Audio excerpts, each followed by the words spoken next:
excited to see you today. I have a very yummy recipe to share with you today. It's very simple and it's very good. Butterscotch Blondies.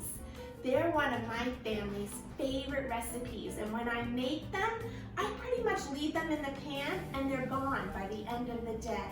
It doesn't require any mixers, just a bowl. You are going to need to use the stove, so make sure your grown-up is with you when you're making this recipe. Let me tell you about the ingredients we're going to need today.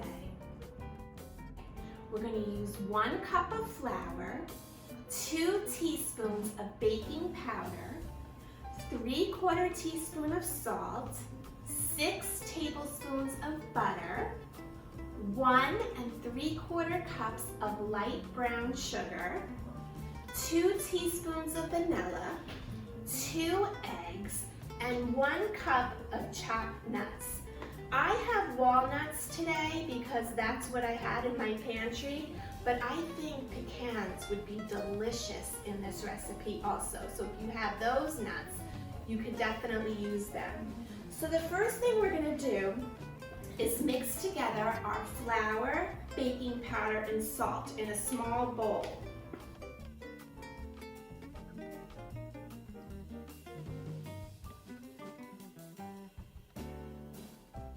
Did you guys watch my episode where I baked with Pete the cat?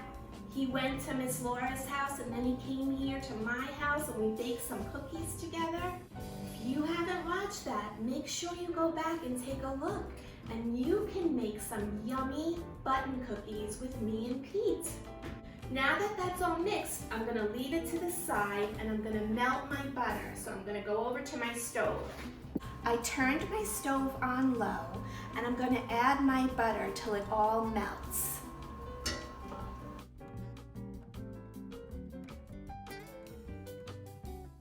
My butter is melted and my pan is still very warm, so make sure you're careful.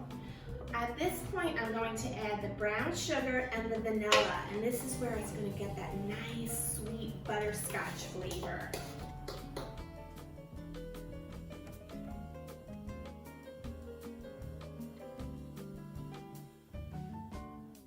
After it's all mixed, I'm going to add in my eggs. When I added the butter and the sugar together, it really cooled the mixture down, and that's good because who knows what happens when eggs get hot. Right, they scramble, and you don't want scrambled eggs in your dessert. So now that the mixture is cooled, it's safe to add my eggs, and I know they won't scramble in there.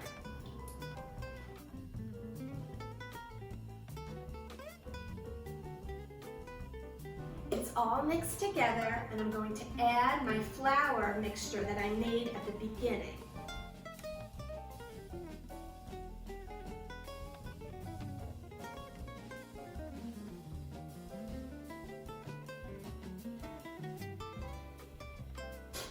It's such a pretty golden color.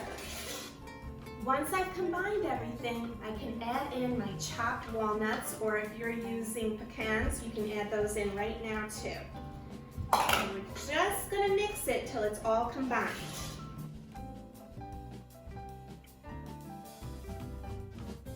I have a 9 by 13 inch pan that I've greased, and I'm going to spread the batter in that pan.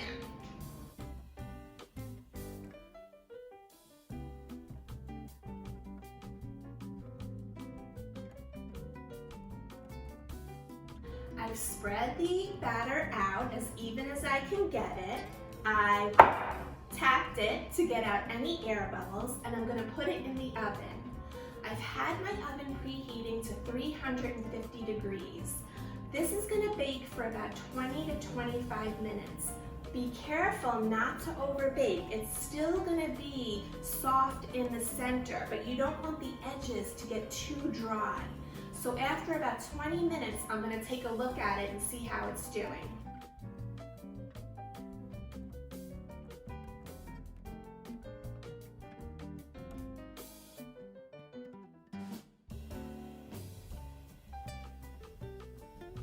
This was in the oven for about 23 minutes. You can see the edges of the blondies are getting golden brown, but in the middle it's still kind of a pale brown.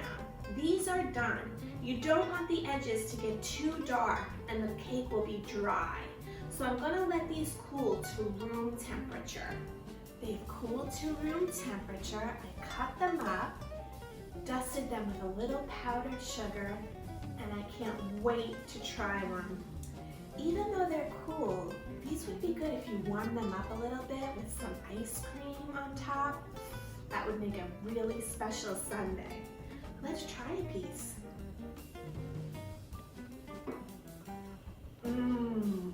They're gooey and sweet and delicious. I really hope you get a chance to make these blondies.